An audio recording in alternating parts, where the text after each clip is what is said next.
We were 45 minutes into the party, our Denver house packed with 50-something people, a live jazz trio by the fireplace, a bourbon fountain on the kitchen island, and a cake shaped like a semi-truck for irony. I'd just closed the deal that changed everything. Sold my routing software to a freight network for $12.4 million. You'd think this was the high point of my life. Before we go further, quick note, share what city or country you're watching from. Helps us know where these stories reach. Then I saw my wife, Vanessa, at the sidebar. She wasn't drinking, she wasn't laughing, she was focused, shoulders tight, wrists turned at a careful angle, tilting an amber glass dropper over my bourbon. I didn't flinch. She let 3 drops fall into my rocks glass, the one with the chipped base I've had since I was 22. Swirled it once with her pinky like she'd practiced. Then she set it right back on the bar where everybody knew I kept it.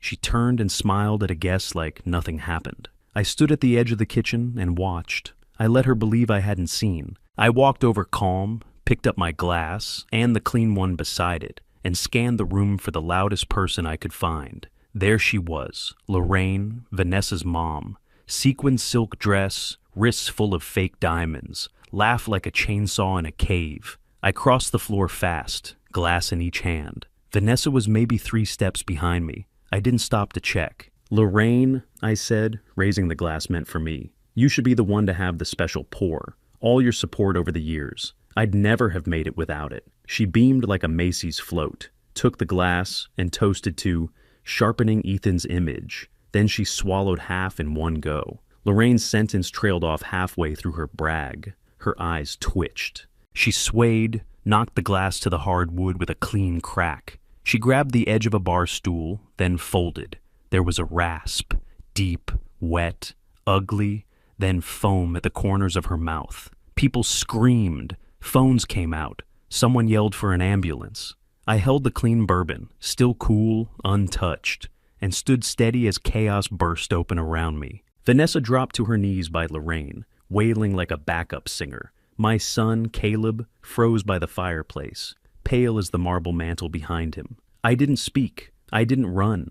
I just tasted the drink in my hand, warm, smooth, untouched, and knew, without any doubt in my body, that the poison glass had been meant for me. Paramedics wheeled Lorraine out the front door, while someone cleared her glass off the floor with a dish towel. I poured the rest of my bourbon down the sink, rinsed the glass, and set it in the freezer like I always did. Then I shut the door to my office and sat in the dark. 5.5 years of late nights built that exit. Code sweats in the garage, test runs with 3 mid-size carriers, 2 major failures, a full system rewrite, and more than 1 straight-up panic attack when servers dropped mid-route. I earned every digit on that wire. And Vanessa, she spent like we were already there. Called herself head of brand, whatever that means, when you don't own a thing. We signed a prenup 8 years ago, before the software was anything but a side project. What's mine stays mine. If we divorce, she gets half the house equity,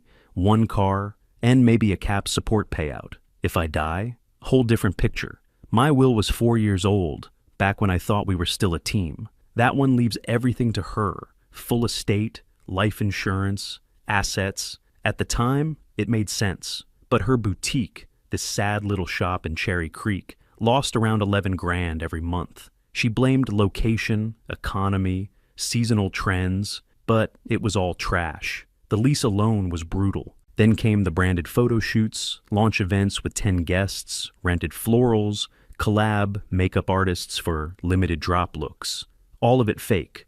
I kept plugging the holes while she posted captions like, grind now, glow later, with a latte in hand, and 0 inventory in the back. And Lorraine, a walking overdraft. 2 home equity lines on a 1-bedroom condo in Glendale, a leased Lexus SUV with custom wheels, plus cards across at least 4 banks. I'd seen the mail stack before she grabbed it. About 74 grand in debt, not counting the treatments she called maintenance. Some kind of injectables and skin plans on long-term payment setups. Then there was Trevor, Vanessa's brother. Shady from day one, slick hair and a used Range Rover he claimed was fleet-owned. He called himself a financing consultant, but what he ran was legal thuggery, loan shark stuff with signatures and pressure. 2 months before the party, I walked past the den and caught part of a call. Vanessa whispering hard. I heard her say, "He said the family rate bridge is due January 12th, and if we don't have it, there's penalties." I asked who he was. She said, "Just Trevor," and changed the subject. I checked later. Trevor had wired them 37 grand and change. No interest listed, no contract I ever saw, just a favor. So let's do the math. Divorce gets her a car and a condo she probably can't keep. But if I drop dead from a sudden medical episode during a celebration, she walks with everything: the stale will, the 1.8 mil policy, the house, the name, the whole business. And if I go down in front of 50 witnesses with a drink in my hand, that's a story people believe. No police suspicion, just a tragic night. A man who worked too hard. A widow with a grieving mother. Clean narrative, no trail. But she miscalculated. At Presbyterian/St. Luke's, the waiting room smelled like bleach and bad coffee. Vanessa paced like she was auditioning for something. Arms folded, then hands on hips, then folded again. Every 5 minutes she'd rush over and hug me like we were soulmates in a movie. I kept my arms loose, let her squeeze, didn't squeeze back. She texted the same line to everyone. "Mom collapsed at Ethan's party. Pray for us." I counted 14 sends, saw the names flash across her screen. An ER doc came out around midnight. Worn scrubs, half a beard, tired eyes. "Preliminary tox," he said, "shows signs of a toxic alkaloid. Something in the aconite family. That's pretty specific." He flipped a clipboard. "Timing and symptoms suggest recent concentrated ingestion. We're assuming the last thing she consumed hit right before onset." Vanessa blinked, stiff. Her lips parted, but nothing came out for a second. Then she forced it. "That's crazy. Everyone had bourbon. It was all the same." Her voice hit the wrong note. Too loud, too casual. Her eyes kept darting. To my hands, my face, my posture. Like she was waiting for me to sway or fall over. I didn't give her anything. "What's the half-life on aconite?" I asked the doc. He looked up, surprised. "Few hours. Doesn't linger long. That's why timing matters so much." "So the sip she took was enough for that kind of collapse?" He nodded. "One big swallow, concentrated dose. It lines up." Caleb leaned in next to me, pressed his elbow against mine, and whispered, "Dad, you're weirdly calm." I just said, "Some people lock in when it counts." The doc said they were keeping Lorraine overnight. Cardiac and neuromonitoring. Possible tox screen confirmation in the morning. Nothing about police, yet. Vanessa squeezed my arm and promised to stay at the hospital. Said, "It's my mom," like that still meant something to me. Then she asked, "Are you feeling off at all?" Her fingers brushed my wrist like she was checking a pulse. "I'm fine," I said. "Why?" She paused. "Just stress. I don't know. Adrenaline." I watched her watching me, trying to measure something in my eyes. She was already recalculating. I handed Caleb the car keys. "I'm done here." The drive home was silent for the first 10 minutes. Then she said, "This whole thing's insane. Nobody poisoned anyone." I kept my eyes on the road. "Let's hope the lab agrees." She didn't answer. Inside the house, I walked straight to the office and opened a blank document. I wrote the time of the drink swap, the dropper, the exact glass, Lorraine's collapse, what the doctor said, every word. I didn't sleep. I sat at the desk until the house went quiet, then quieter, then the kind of quiet that feels like it's watching you back. At 4:50 a.m., I opened everything. Joint credit cards first, then her business account, then my brokerage, then the mortgage portal. I didn't skim, I logged losses, cash advances, balance jumps that made no sense. 3 payments jumped off the page. Consulting fees to Trevor's LLC, clean descriptions, ugly totals. $18,600 over 4 months. No invoices, no contracts, just money gone. I opened a spreadsheet and built a timeline line by line. Dates, sources, amounts, notes, no opinions. Then I opened the safe. I pulled the will and read it slow. The sentence sat there plain as day. All property to spouse in the event of death. My hands went cold for a second. Not shaking, just cold. Then they steadied. I printed the timeline, stapled it, wrote my initials and the date at the bottom. At 6:07 a.m., I called Denise Park. She picked up on the third ring, voice already sharp. "Ethan, what's wrong?" "I watched my wife dose my drink," I said. I swapped the glass. Her mother collapsed. ER said aconite. I need you now. Silence for half a breath. Then, start from the bar. Don't skip anything. I told her everything. Dropper, swirl, the swap, the last sip, the doctor's words, the debts, the will, the life policy. I kept my voice flat. When I finished, she said, "You're thinking about survival. Good." She told me step 1 was cognitive armor. When poison doesn't work, people pivot. Guardianship, conservatorship, claims you're unstable. We shut that door first. She booked me with Dr. Kaplan for 9 a.m. No delays.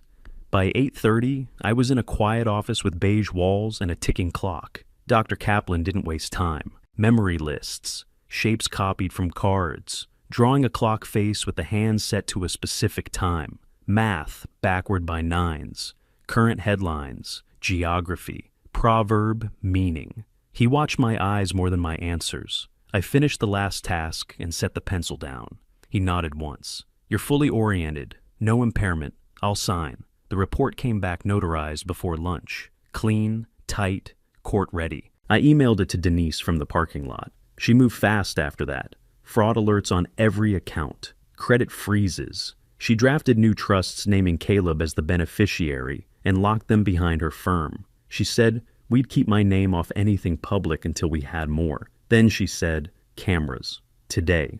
Motion-triggered, cloud-backed. Admissible angles. I drove home and walked the house like I was casing it. Office, kitchen, bedroom, entrances, anywhere a drink could be touched, anywhere paper could disappear. Vanessa was still asleep when I closed the safe and slid the printed timeline inside. I changed the combination by 1 digit, enough to know if someone tried it. I stood in the hallway and listened to her breathe from the bedroom. Same rhythm I'd known for years. Same woman who smiled while tilting a dropper. I opened my laptop again, backed everything up twice, and sent Denise a final note. Ready when you are. Then I shut the screen, picked up my keys, and went to meet the day like it was a job I intended to finish. By noon, a tech named Carla was walking the house with me. Clipboard in one hand, drill in the other. She moved fast, barely talked, just marked corners and checked lines of sight. We put cameras in the office, bedroom, both entrances, and the kitchen. She framed the kitchen wide enough to catch the coffee station, the rocks glasses, and the fridge filter nozzle. She looked at me once and said, "You want clean shots or deniable ones?" "Clean," I said. "I want a judge to nod at them." "Then we do cloud and local both. Redundant. You'll get motion pings by app." Denise had already given me my next assignment. I walked into Front Range Bank that afternoon and opened a checking account with $65. Told the clerk I wanted low traffic, just something simple to keep paperwork separate. Back at Denise's office, she handed me fake estate documents with full legal formatting, power of attorney forms, account transfer clauses, notary blocks. Except all of it was scoped to the Front Range account. Nothing else. Buried in just enough noise that it looked real unless you knew where to look. Her IT guy, a guy named Sawyer, looked like he coded in dark mode for fun, handed me a clone of my brokerage portal. It looked identical. Same colors, layout, even the lag when you hit refresh. Except every login attempt got logged. Device ID, IP, what buttons were clicked, what was typed, and if anyone tried to wire money, it logged that too. The balances were fake. He set them to look just good enough to tempt someone stupid. I labeled a forest green folder, Estate Confidential, slid those fake docs inside, and filed it under E in the 3rd drawer of my desk. The one I'd already caught Vanessa snooping through last year when she thought I was out on a supply run. I locked the drawer like I always did. Then I put the key right where I always left it, inside the hollowed-out Sharpie in the pen cup. It was bait now, all of it. That night, she made her classic roasted salmon, which she only cooked when she wanted something. Over dinner, she poured wine into my glass and said, "Now that you're, a public figure, we should probably review estate stuff, just in case." She watched my face like a hawk, waiting for hesitation. I said, "Yeah, I already asked Denise to start." No change in tone, her fork slowed. Just for a second. Flicker of worry. Quick smile right after. Good thinking. After Caleb's homework, I told him I was crashing in the guest room. Blamed noise, too many screens in the main bedroom. He didn't ask questions. Just hugged me goodnight and said, "Lock the door." I did. Then I sat on the edge of the guest bed, phone in my lap, watching each room on silent feed, waiting to see what she did when she thought I wasn't looking. At 9:36 p.m., my phone buzzed. Motion in the office. I tapped the feed and there she was. Vanessa slipped in barefoot, wearing that oversized sleep shirt she only pulled out when she wanted to look harmless. She shut the office door halfway, moved straight to the desk like she knew exactly where to go, like she'd rehearsed it. She didn't hesitate, pulled the drawer, reached past 2 folders, grabbed the green one, Estate, Confidential. She flipped it open fast, page by page, her face lit by the desk lamp, not curiosity, intent. She started photographing, full documents, the fake POA, the estate summary Denise loaded with fluff, the honeypot brokerage printouts. She paused on the login sheet, zoomed in with her phone, zoomed again on the routing and account numbers. She was so locked in, she didn't notice her reflection in the glass of the office frame. Her lips were moving, counting or reading something aloud. The camera caught her glancing over her shoulder twice. She slid everything back exactly how she found it, closed the drawer, pocketed her phone, and then she did it. That tight little smile, the one she gives when she thinks she outplayed someone, like she's 2 steps ahead of a slower animal and enjoying the walk. I screenshotted the footage, timestamp, room, angle, everything. At 10:02, Denise texted, login attempt, home IP, fake brokerage, user viewing balances, attempted wire $3,450 to account ending 942 in Vanessa's name. I just stared at the screen. $3,450? Not even cautious. No delay. Denise followed up seconds later. Captured, device fingerprint, IP, timestamp, routing targets. Got everything. Wire fraud plus identity theft plus evidence of intent. Next step, police. I typed one word back. Tomorrow. She sent the name, Detective Raul Alvarez. Denver PD. White collar and organized crime. She already had him briefed and scheduled. I leaned back against the headboard, phone warm in my hand, feed still live. Vanessa walked past the hallway camera 10 minutes later, hair up now like she'd brushed it, like guilt didn't leave residue. I watched her shut off the lights in the bedroom, crawl into our bed alone, and probably sleep like a baby. I didn't go down there, didn't need the drama, didn't need the lie about checking on bills or just organizing. I knew what she was, and now so did the system. I locked the guest room door and wedged a chair under the knob, not because I thought she'd do anything tonight, but because I was done pretending this was still a marriage. My phone stayed under the pillow, full charge, ringer on, not heroic, just careful. Detective Raul Alvarez showed up at 8 sharp with coffee I didn't touch. He watched the office footage 3 times without blinking, rewound, paused, watched Vanessa's smile again. Then he walked to the kitchen freezer and pulled out my chipped rocks glass with latex hands, sealed it in a bag, and tagged it like it mattered, which it did. If the lab confirms aconite, he said, this is attempted murder. If it doesn't, the fraud alone sticks. Either way, she's in trouble. He laid out rules like we were setting up a training plan. Nothing you don't open yourself. No special coffees. No shared drinks. Don't be alone with her. Phone charged at all times. Call me the first time anything feels off. I nodded. Already doing most of that. Good, he said. Don't get brave. I didn't. I followed every rule. Ate sealed food, made my own coffee, kept distance, slept light, logged everything. 2 days later, Vanessa said, we have a planning meeting. She smiled like it was a favor. At a bank in Greenwood Village. I texted Denise from the passenger seat. This smells like paperwork. She texted back. It is. Don't sign anything. The conference room was too clean. Glass walls, polished table, bottled water already opened. I didn't touch it. Lorraine sat across from me, makeup thick, eyes darting. Trevor leaned against the wall like he owned it. The banker sat stiff, hands folded. Then a woman in a lilac suit stood and smiled wide. I'm Gina, she said, from Vinecrest Executive Wellness. That told me everything. She clicked a tablet. Numbers filled the screen. We're discussing a long-term care commitment of $380,000 with $11,500 monthly for comprehensive support. Vanessa squeezed my knee under the table. This is just for rest, Ethan, she said. You've been under so much stress. Gina slid papers toward me. Consent forms, intake authorizations, medical power of attorney. The pen landed right on top. "Just signatures," Gina said, "so we can protect you." I didn't reach for anything. The door opened.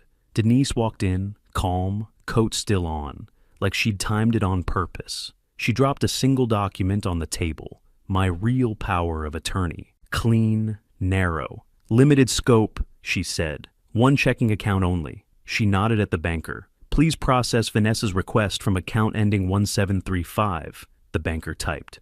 Vanessa straightened. "Wait, that's not—" The banker cleared his throat.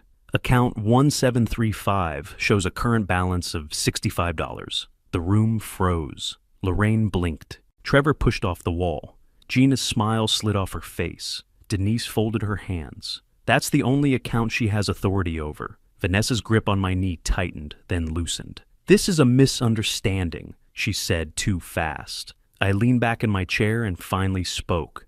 "Is it?" No one answered. Denise met my eyes and gave the smallest nod.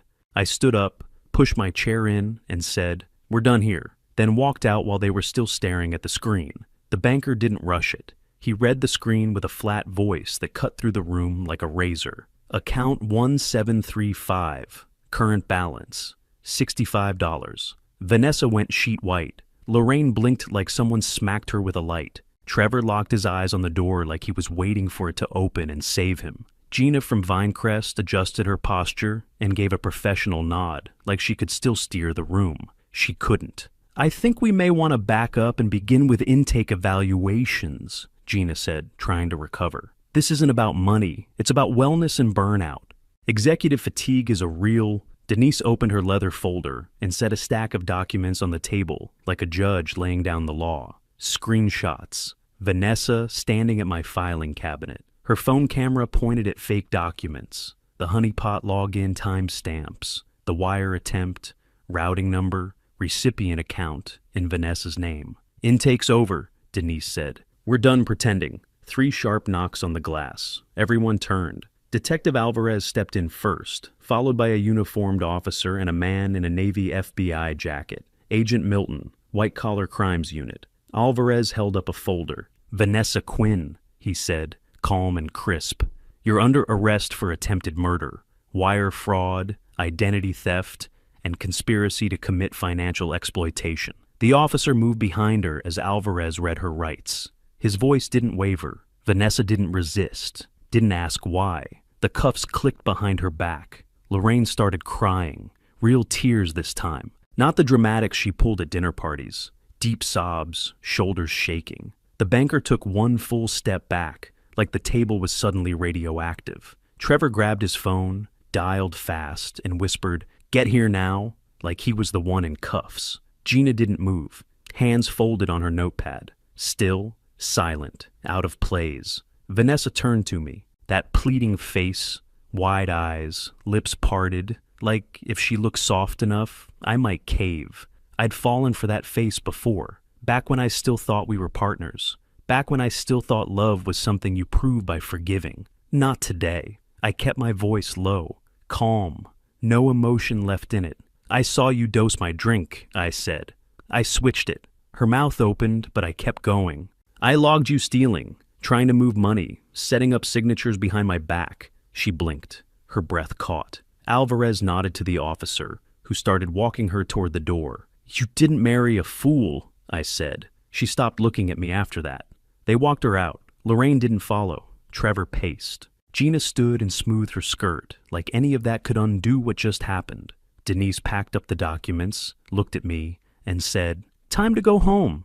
I didn't argue. The courtroom didn't feel dramatic, just cold, wood-paneled, with dry air, and a bailiff who looked bored 90% of the time. But when the prosecutor stood up and clicked the first slide, everything changed. Search history, Vanessa's laptop, plain as day. Aconite taste, how to mimic heart failure, spousal inheritance, Colorado. Nobody in that jury leaned back after that. Then came the lab report.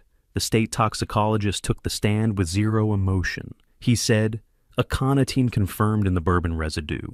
High concentration. One full pour would have been lethal within minutes." The prosecutor didn't even need to add commentary. Just let that hang in the air. Then it was our turn. We played the video clip of Vanessa in my office. folder in her hands, zooming her camera on the fake POA. The timestamp matched the honeypot logs down to the second. Same IP, same session, same fraud attempt. Denise laid it all out in order. She walked the jury through the prenup, ironclad, the stale will that left everything to Vanessa, the $1.8 million life insurance policy. She held up printed records of Lorraine's debts, Trevor's bridge loan, the boutique bleeding cash every month. She didn't editorialize. She just connected the dots.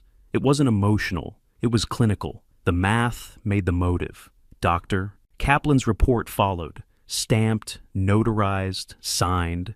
I was competent, fully, no delusions, no decline, no reason for guardianship, no medical hold. They tried to spin mental stress after the arrest. It didn't land. Then came Lorraine. She took a deal, said she didn't know about the poison, swore it, but admitted she signed off on the executive wellness plan. Said Vanessa pitched it like a last resort. Like, he's slipping and doesn't know it. Cried on the stand. This time, it hit different. More tired than fake. Then the text from Trevor. The DA read them out loud. You need to force a solution. January's coming. It doesn't have to be messy, just fast. He'll thank you later, or he won't. He didn't look up once while they played those. Just stared at the floor like it owed him something. Vanessa's attorney tried to go scorched earth. Called me paranoid. Claimed I was controlling, dismissive, obsessed with money. Said I created an environment of fear. The jury didn't buy it, because then the toxicologist came back and broke it down. Lorraine didn't sip casually. She took one big swallow. Symptoms hit hard and fast. The timing lined up with concentrated aconite. Not natural causes, not anxiety, poison. You could feel the mood turn. No one wanted to be the juror who gave the benefit of the doubt after that. The verdict came back the next morning. Guilty on all counts. Attempted murder, wire fraud, identity theft, conspiracy to commit financial exploitation. Vanessa barely blinked. She got 19 years. State time. Restitution ordered. No eligibility for early release before 12. No contact with Caleb unless he initiates. My only hard request. Trevor lost his license and picked up state charges for financial abuse and fraud. He's still fighting those, but he won't win. Lorraine got 3 years probation. Mandatory financial counseling, no access to Caleb. She didn't argue. I walked out of that courthouse without a victory speech. No grin, no relief, just quiet. But I kept the ruling copy in my glove box for a month, just in case I ever needed to remind myself that facts, when lined up right, still matter. The next morning, I burned the pancakes. Not a little. Full black edges, raw in the middle. Syrup didn't help. Caleb took one bite, chewed slow, and said, "Pretty good for a coder." I laughed for real for the first time in months, because that was it. Quiet. No chaos, no performance, no fake concern. Just my kid, a crap breakfast, and a house that finally felt like mine again. I spent the afternoon cutting new keys, changed every code, garage, doors, router, even the printer. Repainted the office Vanessa used to call Media Central. Caleb picked out the color, flat matte black, and helped tape the trim. We sketched out a dashboard layout for a little routing app he wants to build for his robotics team. It wasn't about the product, just the time. The money split. 2 trusts, both rock solid. Denise set them up with oversight built in. One's for Caleb's future. College, maybe business, maybe nothing structured at all. His call when he's ready. The other's for community grants, smaller fleets, independent carriers. People like the ones I used to cold call who couldn't afford adoption fees or route automation. Now they can, and they don't even know why. I still check seals on every container in the fridge. Still label leftovers. Still don't drink from anything I didn't pour myself. Not fear, just baseline now. Like locking your door, like testing smoke detectors. When people ask if I'm angry, I don't give them the speech. I just say, no, I'm focused. Because revenge wasn't the cuffs, wasn't the courtroom, wasn't hearing the word guilty 4 times in a row. Revenge was keeping the house, keeping the name, keeping my kid, keeping my work, and watching the people who tried to take it all fail in slow motion. Some nights, late, when Caleb's asleep and the house is dead quiet, I grab 1 cube of ice, 2 fingers of good bourbon, clean glass, no chips. I sit in the office, lights low, and raise the glass toward nothing, toward survival, toward knowing, and I think I should have seen it coming sooner, but I saw it in time.